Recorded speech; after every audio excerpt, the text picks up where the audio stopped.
Minute দাঁড়ান। শবে কদরের রাতে এই দোয়াটি পড়ুন, আল্লাহুম্মা ইন্নাকা আফুন করিম অতুহিবুল আফওয়া ফাফু আন্নি।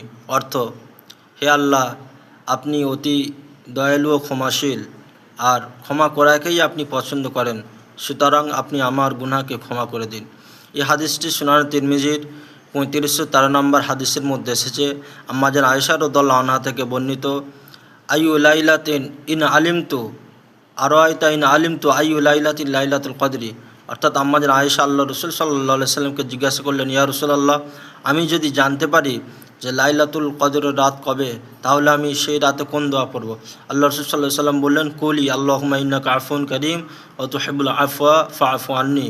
সুতরাং আমরা প্রত্যেকেই জানি লাইলাতুল কদর হলো রমজান মাসের শেষ দশকের বিজোড় রাতগুলিতে।